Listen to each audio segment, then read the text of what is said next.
నమస్తే అండి, ఎలా ఉన్నారు అందరూ? బాగున్నారా? నేనైతే బాగున్నానండి.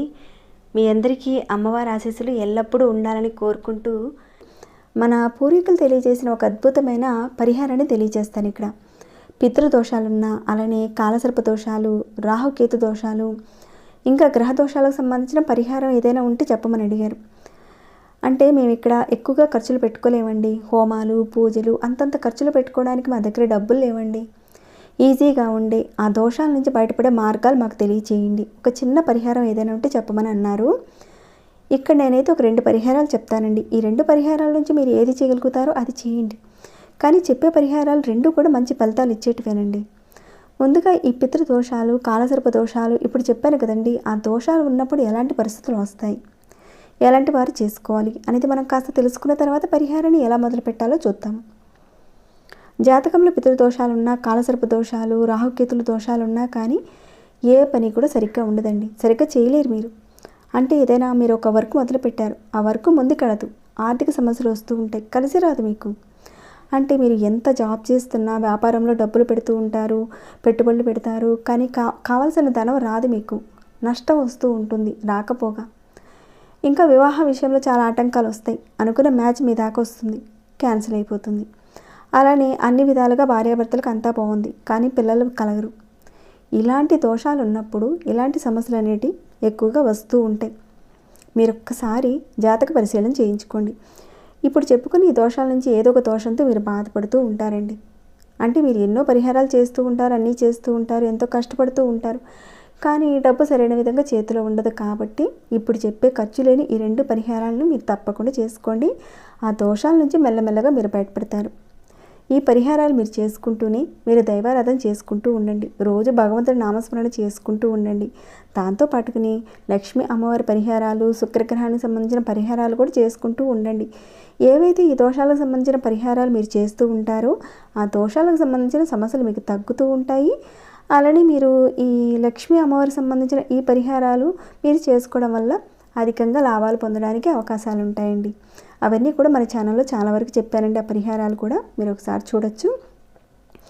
ఇక ఈ పరిహారానికి సంబంధించిన నియమాలు చూసుకుంటే ఆడవారైనా మగవారైనా ఎవరైనా చేసుకోవచ్చు. ఇక ఆడవారు నెలసరిలో ఉన్నప్పుడు మాత్రం చేయకండి పరిహారాల్ని. ఇక మిగతా ఏదైనా సందర్భంలో ఉన్నా కానీ మీరు చేసుకోవచ్చు. ఇక ఆహార నియమావళి అంటూ ఏదీ లేదండి, అన్నీ చక్కగా తిని చేసుకోవచ్చు ఈ పరిహారాన్ని.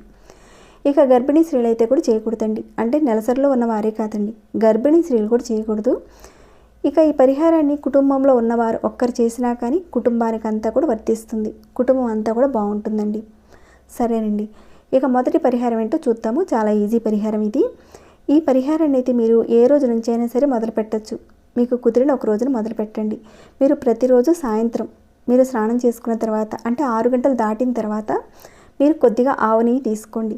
దాంట్లో ఈ 2 కర్పూరం బిళ్ళలు ఉన్నాయి కదండి, లేదంటే ముద్ద కర్పూరం ఉంటుంది కదండి, దాంట్లో నుంచి కొంత తీసి ఈ నేతిలో వేయండి. లేదా పచ్చ కర్పూరమైనా, ముద్ద కర్పూరమైనా, కర్పూరం బిళ్ళలు అయినా సరే ఏదైనా వాడుకోవచ్చండి. ఒక 2 బిళ్ళలు ఈ నేతిలో వేసి నానబెట్టి ఉంచండి. వీడియోని అయితే మీరు స్కిప్ చేయకుండా చూస్తూ ఉండండి, లేదంటే ఎక్కడొక పాయింట్ని మీరు మిస్ అవుతారు, మళ్ళీ మీరు సరిగ్గా చేసుకోలేరండి. ఇక్కడ చెప్పుకున్న సమస్యలు మీ బంధువుల్లో కానీ, లేదంటే మీ చుట్టుపక్కల వారు కానీ, మీ ఫ్రెండ్స్ కానీ ఎవరైనా ఉంటే వాళ్ళకి ఈ వీడియోని షేర్ చేసి పుణ్యం కట్టుకోండి. వాళ్ళకున్న సమస్యలు తీర్చిన వారు అవుతారు మీరు. అలానే లైక్ ఇవ్వడం మర్చిపోకండి ఈ వీడియోకి. మీ యొక్క లైక్ అనేది ఈ వీడియో 10 మందికి చేరేలా రికమెండ్ చేస్తుందండి యూట్యూబ్. వాళ్ళు చేసుకొని లాభపడతారు, మీరనే కాక. ఇక సబ్స్క్రైబ్ కాని వారు ఎవరైనా ఉంటే మీలో ఎన్నో రకాలైన సమస్యలకు సంబంధించిన పరిహారాలు చాలా చెప్పానండి. మీరు అడుగుతున్నారు కదా, మీరు ఒకసారి ఛానల్లోకి వెళ్ళి చూడండి. మీ సమస్యకు సంబంధించిన పరిహారాన్ని మీరు చేయగలిగే దాన్ని ఎంచుకుని ప్రయత్నం చేయండి. ఇలాంటి ఆధ్యాత్మిక విషయాలను, పరిహారాలను మీరు తెలుసుకోవాలనుకున్నా, ఆచరించాలనుకున్నా మన ఛానల్కి సబ్స్క్రైబ్ చేసుకుని ప్రతిరోజు మీకు నోటిఫికేషన్ వచ్చేలా ఆల్ అనే ఆప్షన్ తప్పకుండా ట్యాప్ చేసి పెట్టుకోండి.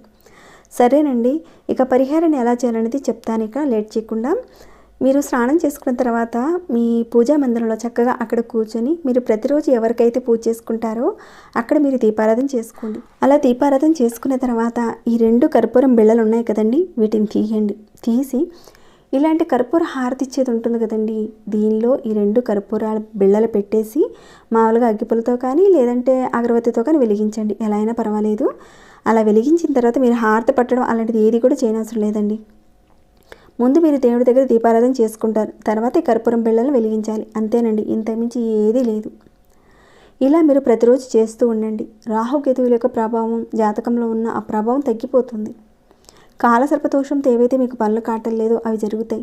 ఇంకా పితృదోషాలు ఉండడం వల్ల ధన సంపాదన విషయంలో ఆటంకాలు వస్తూ ఉంటాయి, అవి కూడా తగ్గిపోతాయి. మీకు బయటపడే మార్గాలు చూపిస్తుంది ఈ పరిహారం. ఈ విధంగా ప్రతిరోజు చేయండి. కుటుంబంలో ఒక్కళ్ళు చేస్తే చాలండి, ఆ కుటుంబం వృద్ధిలోకి వస్తుంది. మనస్ఫూర్తిగా పరిపూర్ణమైన నమ్మకంతో చేయండి. సరేనండి, మరొక పరిహారం కూడా చూద్దాము.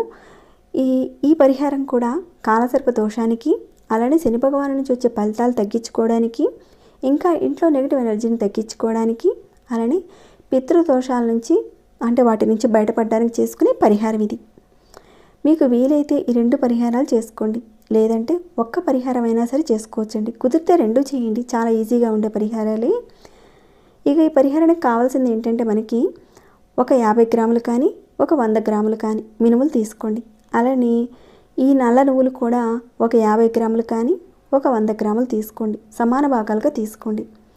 తర్వాత మీరు ఇలాంటి నలుపు రంగు క్లాత్, కొత్త క్లాత్ తీసుకోండి, ఈ మాత్రం సరిపోతుందండి, ఇంత మాత్రం తీసుకోండి.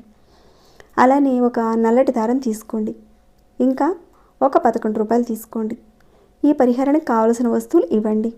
వీటన్నిటినీ కూడా మీరు ముందుగానే రెడీ చేసి ఉంచుకోండి.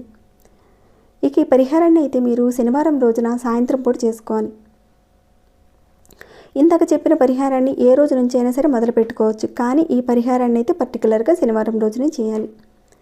ముందుగా ఈ కొత్త క్లాత్ని ఈ విధంగా తీసుకోండి. దీనిలో మీరు 50 గ్రాములు కానీ 100 గ్రాములు కానీ మినుములు కానీ నల్ల నువ్వులు కానీ వేయండి. వేసి నల్ల దారంతో మూట కట్టేయండి. మీరు ఆల్రెడీ చూస్తూనే ఉన్నారు కదండి, ఆ విధంగా మూట కట్టేసేయాలి. తర్వాత మీరేం చేస్తారంటే ఏదైనా ఒక గుడికి వెళ్ళండి. ఆ గుడి ప్రాంగణంలో భిక్షాటన చేసేవారు ఉంటారు కదండి, వారి చేతిలో ఈ మూటను పెట్టేయండి. పెట్టేసి ఈ 11 రూపాయలు కూడా వాళ్ళకి ఇచ్చేయండి. అంటే మీరు చిల్లర కానీ లేదంటే 10 రూపాయల నోటుతో పాటు 1 రూపాయి కాయిన్ అయినా సరే ఇవ్వచ్చు, లేదంటే చిల్లర అయినా సరే ఇవ్వచ్చండి. ఈ మూటతో సహా ఆ 11 రూపాయలు కూడా వాళ్ళ చేతిలో పెట్టేయండి. మరి వాళ్ళు తీసుకోరండి, మరి ఎలా అండి అంటారేమో, తీసుకునే వారికి ఇవ్వండి. మీరు ఒకవేళ డౌట్ వస్తే ఆ విధంగా చేయండి.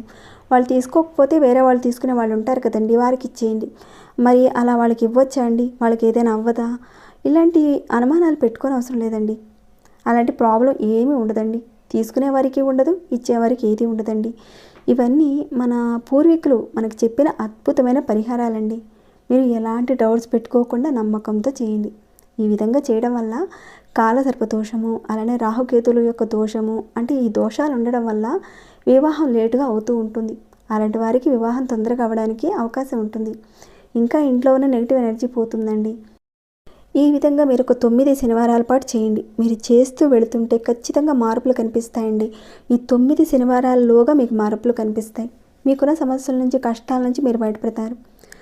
ఇక ఈ 9 శనివారాల్లో ఆడవారికి సంబంధించిన నెలసరి టైం వచ్చినప్పుడు ఆ వారాన్ని మీరు ఆపేసి తర్వాత మీరు కంటిన్యూ చేసుకోవచ్చండి మిగతా వారాల్ని. ఇలా చేసుకోవడం వల్ల కాలసర్ప దోషం నుంచి, రాహుకేతువుల దోషాల నుంచి, పితృ దోషాల నుంచి, ఇంకా దానికి తోడు నెగిటివ్ ఎనర్జీ నుంచి కూడా మీరు చాలా వరకు బయటపడతారండి.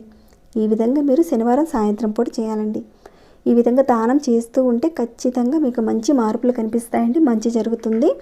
తప్పకుండా చేసుకోండి. మీకున్న సమస్యల నుంచి మీరు బయటపడాలని ఆ భగవంతుని ప్రార్థిస్తున్నాను. ఇక ఈ వీడియోని అయితే ఇంతటితో ముగిస్తున్నాను. ఇంకేమైనా డౌట్స్ ఉంటే అడగండి, తప్పకుండా రిప్లై ఇస్తాను. అలానే మీకు ఎలా అనిపించింది అనేది కూడా కాస్త కామెంట్ రూపంలో నాకు చెప్పండి. ఇంకా లైక్ చేయకుండా ఉంటే ఒక లైక్ ఇవ్వండి. సబ్స్క్రైబ్ కానివారు సబ్స్క్రైబ్ చేసుకుని ప్రతిరోజు మన ఛానల్ నుంచి వచ్చే వీడియోస్ను వాచ్ చేస్తూ ఉండండి. మరొక భక్తి వీడియోలో మళ్ళీ మిమ్మల్ని కలుసుకుంటాను. అంతవరకు సెలవు.